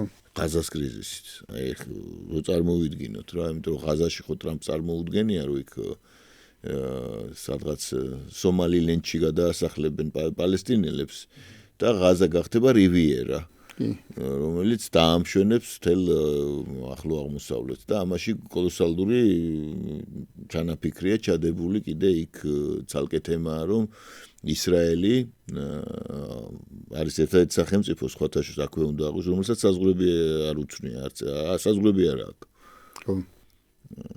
აი ჯონ რიდის ცნობილი კამათის სიონზე, ხომ, რომ ნახოთ ეს 59 წელს არის დაწერილი ეს კამათის სიონზე, იქ აღნიშნავს, რომ ეს არის ნაღმი, რომელიც ააფეთქებს მთელ მსოფლიოს სხვათაშორის. ეს ძალიან საინტერესო წიგნია სხვათაშორის. ხო და იქ ახლა რა ერეც ისრაელის იდეა არავის არ უარუყია, ამ იდეის მთავარი, ესე იგი, გენერატორი კვლავ პრემიერ-მინისტრია და განუწყვეტლივ ყველგან იბრძვის და ეხლა აღიარეს ზუსტად ის სომალილენდი, ხო? ხო, ვისი იდეა იყო პატივცემული იმის, რა ქვია, ბენჯამინ ნეთანიაჰუს, ხო? ბენიამინ ნეთანიაჰუს. ახლა ნეთანიაჰუ ერეც ისრაელის იდეის ესე გახლავთ მიმდევარი და რა არის ერეც ისრაელი? ერეც ისრაელი არის ნილოსიდან ევრფრატამდე. მდებარეობს ახლა ჩამოთვალოთ სახელმწიფოები, რომელიც უნდა მოიცვას. რომელიც უნდა მოიცვას? ხო, ანუ ესეც იქ არის ატომური იარაღის მფლობელი, როგორც ვიცი, არის ისრაელი, რომელიც ამბობს, რომ მას არ აქვს ატომური, მას აქვს თუ როგორ რაღაც, ის არ ამბობს აქვს. არადასტურებს, მაგრამ აქვს. როგორც უყვართ ხოლმე თქმა, არადასტურებს. არც ხოს ამბობს და არც ხოს ამბობს და არც არას. აი ეს სიტუაცია ახლო აღმოსავლეთ და ირანის მოვლენების პერმანენტულ გამეორებას უნდა ველოდოთ, ეს ჭრევა გაგრძელდება. ეს ჭრევა აუცილებლად გაგრძელდება. და ირანში ახლა კი არის იქ რუსეთთან გარკვეული ისინი, რა ქვია, დაახლოების მომენტები, მაგრამ ისიც უნდა გვახსოვდეს და ვიცოდეს ჩვენ, რომ სახმელეთო იმპერიები, სახმელეთო ცივილიზაციები ერთმანეთთან როგორც წესი ვერ ძოვენ. ისინი აი გვანა ძალიან ესეთ გეოპოლიტიკურ ქოფაკებს, აი სოფელში რო ქოფაკები არიან და ერთმანეთს რომ ვერ იტანენ და რა ქვია, თავის ღობეებს რომ იმაშვებიან, ჭამენ ხოლმე ბრაზით, მაგრამ გელი რო გამოჩნდება, მაშინ ერთიანდებიან. აი ესეთი მგელი არის საზღვაო ცივილიზაციის ფლაგმანი შეერთებული შტატები, ანგლოსაქსები ზოგადად და შესაბამისად მათი ის ესე თქვათ მობილიზაციას ახდენს მათი წარმომადგენელი იქ იმაში პალესტინაში, ხო, ისრაელი, რომელზეც მიმდინარეობს კამათი ახლა ისრაელი და სიონისტები მართავენ შეერთებულ შტატებს და ანგლოსაქსებს თუ ისინი ამას კათმისა და კვერცხის ესე ერთი სისტემა უნდა ვთქვათ, ნუ ეს ძალკე საკითხი. ამიტომ ეს იქ ახლო აღმოსავლეთში ეს პრობლემები იქნება ისევე და ბევრგან იქნება ეს ყველაფერი და რას მოვაყოლეთ, ანუ ახლა ჩვენ მოვაყოლეთ ეს უკრაინის საკითხი, რომელიც გვაწუხებს, ხო, ყველაზე მეტად. ახლა უკრაინის საკითხი პროექტი ესეთია, რომ იქ არ არის მარტო დაუშვათ გეოპოლიტიკური საკითხები, იქ ისეთი ძალებია ჩართული, რომლებიც ამ გეოპოლიტიკის ესე ზამბარას იმას წარმოადგენენ, ასე ვთქვათ, რაც ამუშავებს მათ რა. შესაბამისად იქ მარტო ესეთ სამხედრო პოლიტიკურ მიზანშეწონილობაზე არ არის დამოკიდებული ეს ყველაფერი და არც სამხედრო მოქმედებები მიმდინარეობს ამ მიზანშეწონილობისგან გამომდინარე თუ დავაკვირდებით, იმიტომ რომ ჩვენ ვაკვირდებით უცნაურ მოვლენებს იქ, კერძოდ იმას, რომ სრულიად არაგავს ეს ომი მაგალითად ისრაელის მიერ ირანისთან წარმოებულ ომს, ხო, სადაც ნახევარი ის გაუნადგურეს სამხედრო და პოლიტიკური ხელმძღვანელობა და ფიზიკოსები და ყველა და აქ ისა რა ქვია, დასეირნობენ მაგალითად უკრაინელი ხელმძღვანელი მუშაკები ხელშეუხებელი შენობებს სამთავრობო შენობებში და რუსეთს მიუხედავად იმისა, რომ ამის ტექნიკური საშუალებები აქვს, არანაირ ზიანს მას არ აყენებს. რატომ? თუ თვითონ თქვეს ისრაელის პრემიერ-მინისტრთან შეთანხმების გამო. ანუ რომ ზიანი არ მიადგება, ხელშეუხებლებიან ეს მაშინ, როდესაც იტანჯება უამრავ მილიონობით ადამიანი, იტანჯება ამ ომის შედეგად დაკარგეს სახლი, კარი, სიცოცხლე, დახლობლები და ასე შემდეგ, ხო? ერთმანეთს არ ეხებიან. აქ არ შეიძლება ჩვენ არ დავინახოთ გარკვეული, ესე იგი, ზემოდან მდგარი ინტერესი ამ მოვლენებზე და შორს მიმავალი სტრატეგია. არ შეიძლება, ხო? რაც არ უნდა თავი დავიბრმავოთ, არ შეიძლება ეს არ დავინახოთ და ამას შეთქმულების თეორია დავარქვათ დაუშვათ. კარგა ვაგრძელებ მე იმ პროექტებზე საუბარს, რომელიც იქ ხორციელდება ფაქტიურად უკვე. ეხლა ჩვენი საკითხი ამ უკრაინასთან მიმართებაში ჩვენ განვიხილებოდით მოლდოვა, საქართველო და უკრაინა ერთ გეოპოლიტიკურ კონტექსტში განვიხილებოდით, ერთ კაბინეტებში წყდებოდა ჩვენი ბედა და შესაბამისად ჩვენ რომ გვიბრძანეს ესე ვთქვათ, ჩართულიყავით უფრო აქტიურად ამ პროცესში, ხო? და ამაზე უარი ეს ამან განრისხება გამოიწვია. რო არ უარი რო ვთქვით. მაგრამ ეხლა ეს აი ამ გეოპოლიტიკურ გადალაგებასთან დაკავშირებით ჩვენთან რევოლუციის გამოწვევის და მთავრობის ცვლის და უკრაინასთან ერთ კონტექსტში მყოფი მთავრობის მოყვანის მცდელობები დიდი ალბათობით შესუსტება. იგივე გრენლანდიის აქტუალიზაციიდან გამომდინარე და ნატოს ასე ვთქვათ, ნატოში მიმდინარე პროცესებიდან გამომდინარე. მაგრამ მანდ არის ერთი, მანდ კი არა, უბრალოდ ჩვენთან მიმართებაში მე ერთი საკითხი მაწუხებს. ანუ ერთის მხრივ ჩვენ გვაქვს თითქოს რაღაცა ოპტიმიზმის საფუძველი, იმიტომ რომ ჩვენ აგვცდა ეს კონფლიქტი, რომელიც უკრაინაში დაიწყო. ამ რუსეთ-დასავლეთის დაპირისპირების, ესე ვთქვათ, არეალად არ ვიქეცით. მაგრამ მეორეს მხრივ წეგან ახსენებ ეს ირანის თემა, ირანში მუდმივი გამწვავების ფაზები, რომელიც სულ უფრო აქტიური შეიძლება გახდეს. იმიტომ რომ ირანზე გადის, თქვა, ჩინეთის სერიოზული ინტერესი პირობითად. და აი თუ ეს დაპირისპირება არსებობს ჩინეთსა და ამერიკას შორის, ერთ-ერთი არეალი უნდა მოვიაზროთ, რომ ირანი იქნება. სადაც შეიძლება რომ ჩინეთს დაარტყა და სადაც აი ეს თუ რადგან პირდაპირ კონფლიქტში ვერ შედიან დიდი ძალები, აქედან გამომდინარე ირანი არის რაღაცა გარკვეული ჩაშალონ ევრაზიული ინტეგრაციის პროექტები ჩინური. კი ბატონო, ხო. და ანუ რეალურად ირანი მოვიაზროთ ჩინეთის პროქსად, ესე ვთქვათ, ხო? სად შეიძლება ჩინეთს დავარტყათ პირობითად, რომ მისთვის პრობლემები შევქმნათ. რა თქმა უნდა, იქვე წყნარი ოკეანის აი სანაპიროზე, ჩინეთთან ახლოს, ჩინეთის ზღვა, ასე შემდეგ, ეს ყველაფერი გასაგები. შესაბამისად, აი ეს ერთ მხარეს არსებული ოპტიმიზმი, მეორე მხარეს რამდენად გვაძლევს ოპტიმიზმის საშუალებას, რომ აქედან კი გადავრჩით, მაგრამ აი ეს დანარჩენი მზარდი კონფრონტაცია ამ ძალებს შორის. მე მაინც გონია, რომ აი მაგალითად ცენტრალურ აზიაში ამერიკელები ეცდებიან და დასავლეთი ეცდება რუსეთი, ჩინეთის ინტერესების დაპირისპირებას ერთმანეთთან რაღაცა თვალსაზრისით და იქ აი ამ ასე ვთქვათ, როგორც ტრამპს უყვარს ხოლმე ამ კარტის გათამაშებას, სადაც ინდოეთის ინტერესები შედის და ასე შემდეგ. ხო, იქ ირანთან დაძაბულობასაც ჩვენ რა საფრთხეები შეიძლება დავინახოთ აქედან და აქ რა უნდა გავაკეთოთ? ჩვენი საფრთხე რა, ჩვენ გვიკავია ეს ტერიტორია ძალიან სტრატეგიული მნიშვნელობის, რომელმაც შეიძლება, რომელსაც აქვს ამჟამად სტრატეგიული მნიშვნელობა, მაგრამ აქვს ასევე პოტენციალი, რომ გადაიქცეს კიდევ უფრო მნიშვნელოვან ტერიტორიად. იქიდან გამომდინარე, რომ ჩვენ გვიკავია ზღვა, ჩვენი მთავარი აქტივი არის სანაპირო ზოლი.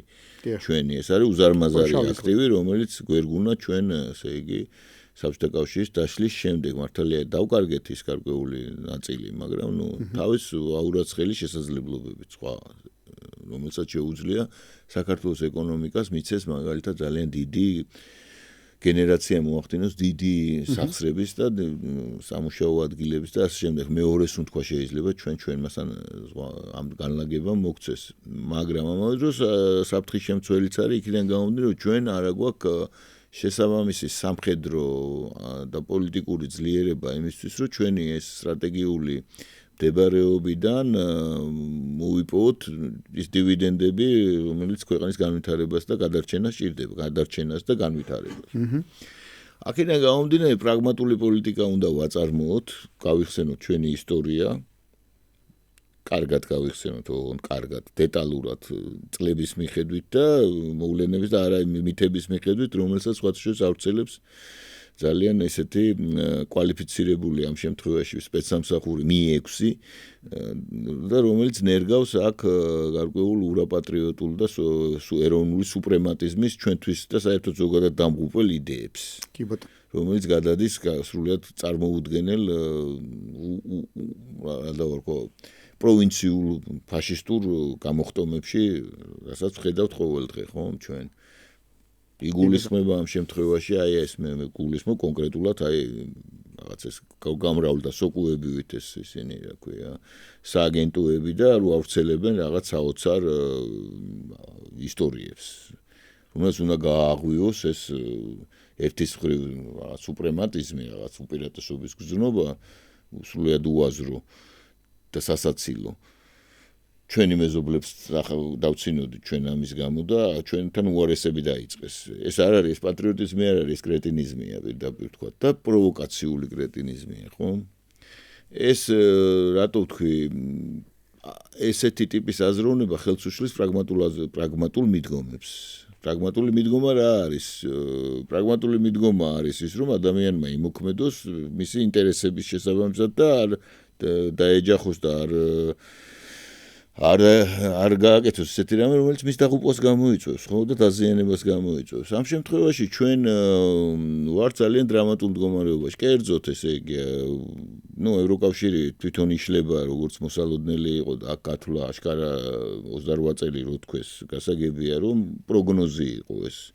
და გასაგებია უკვე რომ საქართველოს ხელისუფლებაში არიან ადამიანები, ვინც თვლიან ეს უნდა გაიგოს ჩვენმა მოსახლეობამ იმ ნაწილმა რომელიც თავს ექსპერტებს უძახის რომ არა მარტო მათ აქვთ ეს ქვია წაკითხული პროგნოზირების უნარი არამედ ნათლად გამოჩნდა რომ ეს პროგნოზირების უნარის მქონე ადამიანები შეხედან ესე იგი ვინც გადაწყვეტილებებს ღებულობს და დავინახეთ ხომ ითქვა ხო ესე თუმცა ახლა იქაც არ არის ხო იყო ლაპარაკი რომ უკრაინაში ომი შეწყდებოდა მაგრამ არ შეწყდა ჩემთვის ძალიან ცოდნე და ძალიან ისეთმა ინფორმირებულმა ხალხმა თქვა და არ მოხდა ესე ხო მომავალი არავინ არ იცის მაგრამ სტრატეგიული ხაზი უნდა დაინახო რომ ევროკავშირს აქვს ეს პრობლემები და ღირებულებითი დაპირისპირება ამაზე როდის წერდით ჩვენ რომ არ მიგცემს საშუალებას დაუშვათ ევროკავშირისთან დავამყაროთ ურთიერთობები ისეთი როგორც დაუშვათ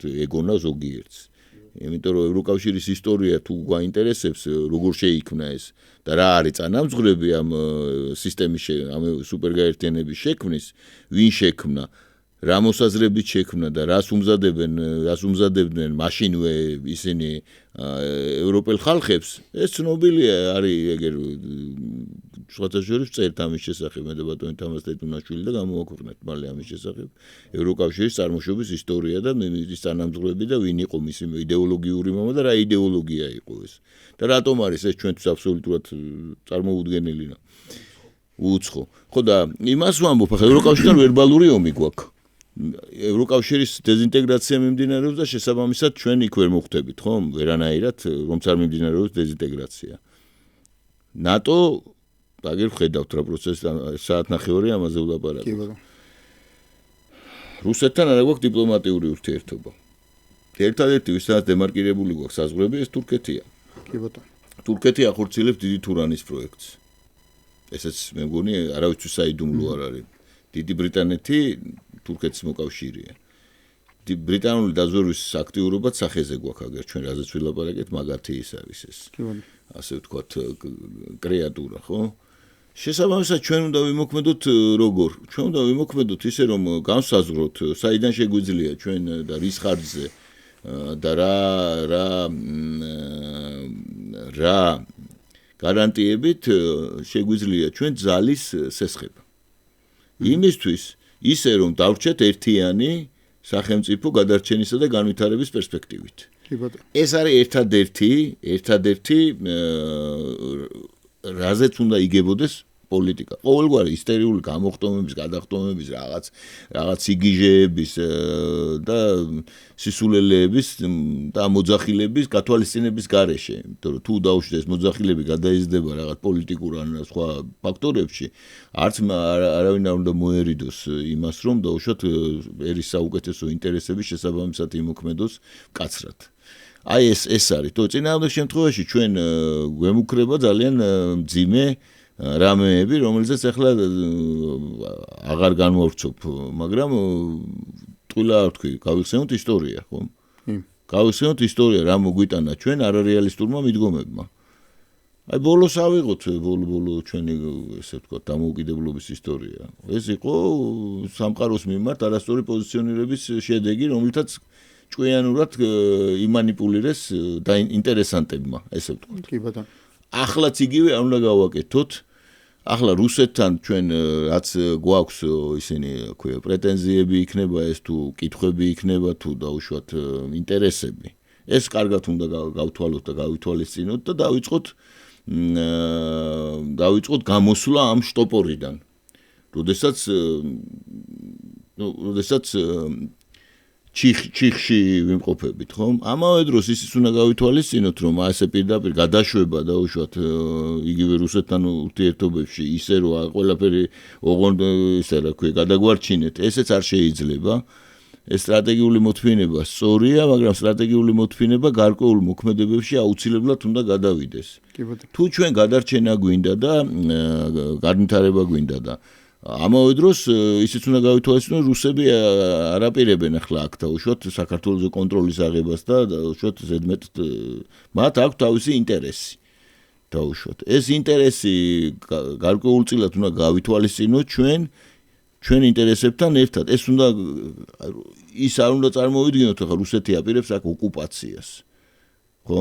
მაგრამ ის უნდა გავითვალისწინოთ, რომ თუ დაუშვათ რუსეთში დეზინტეგრაცია მოხდა რაღაცა ფორმით, რო იძახიან დაიშლება, ჩვენ აღმოჩნდებით იგივე მდგომარეობაში, რა მდგომარეობაში აღმოჩნდა, ისე რა ქვია, თავის დროზე საქართველოს, დაშლილი საქართველოს და ბოლოს მეფე ერეკლეს გვირული იმის ბრძოლის მიუხედავად შედეგი ვნახეთ, ხო? აი ეს უნდა ვთქვათ, ეს რუსეთთან მიმართებაში, თურქეთთან მიმართებაში რა თქმა უნდა თურქეთის პროექტი დიდი თურანის პროექტი ეს ისეთი პროექტია რომლის შესახებაც ჩვენ უნდა გქონდეს სრული ინფორმაცია და ვიმოქმედოთ წყნარად და ისტერიკის გარეშე ჩვენი ინტერესების დასაცავად იმიტომ რომ ახლა ნახოთ ხო რაც არის ეს დიდი თურანი ამან ძალიან სერიოზული ცვლილებები შეიძლება გამოიწვიოს. ანუ ძალთა ბალანსი ამ შემთხვევაში სამხრეთ კავკასიაში დამოკიდებულია ახლა უკვე როგორც არასდროს სამი ძალის ბალანსზე. და ჩვენ ამ სამი ძალის ბალანს ხელი უნდა შევუწყოთ. და პირიქით მესამის ირანს გულისხმობ. ირანი რა თქმა უნდა. ხო, იმიტომ რომ აქ ეს ილუზიაც იყო, რომ ირანში ეხა რაღაცა იქ მოხდება არეულობა და უბრალოდ არეულობა კი არა, ხელისუფლების ცვლილება და მე იქ რაღაცა დემოკრატია დამყარდება და რეალურად ირანში. ხო, და რეალურად ეს სერიოზულ ძალთა ბალანსს დაარღვევდა ჩვენს რეგიონში. არა, უკვე კომედია, უკვე მაგას რომ დემოკრატია ირანში, ეს უკვე დემოკრატია ზოგადად ირანში. მოსადეყის დროს იყო მაინც რაღაცა დემოკრატიის ელემენტები. ახლა ეს ზოგადად ცნება დემოკრატია გამოყენებულია გეოპოლიტიკურ ინსტრუმენტად და სიგიჟე ახლა ზოლაპარაკობ საერთოდ სხვა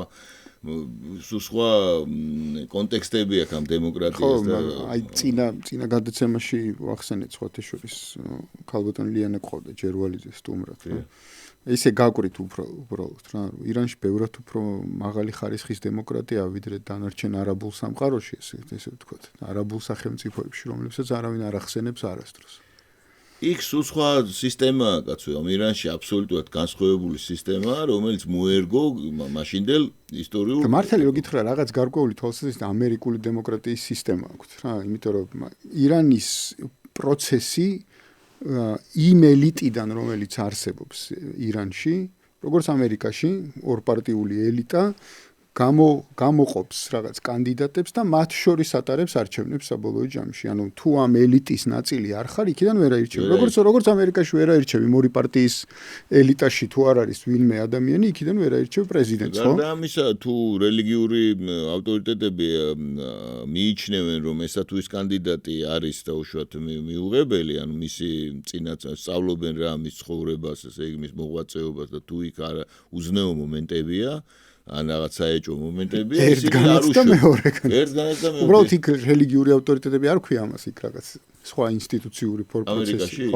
ამერიკაში ამჟამად ახლა აღარ არის ეგ სისტემა სამწუხაროდ, თორემ მანამდე ეს ხო ამერიკა ხო პურიტანული სახელმწიფო იყო. ახლა ამერიკაში რომ წარმოვიდგინოთ 40 წლის წინ 50 უბრალოდ უფრო ადრე აი ის მონაცემებია 60-იან წლებში დაახლოებით დასაწყისში თეთრი ქრისტიანების რაოდენობა პროცენტაჟი 90%-ს აღწევდა.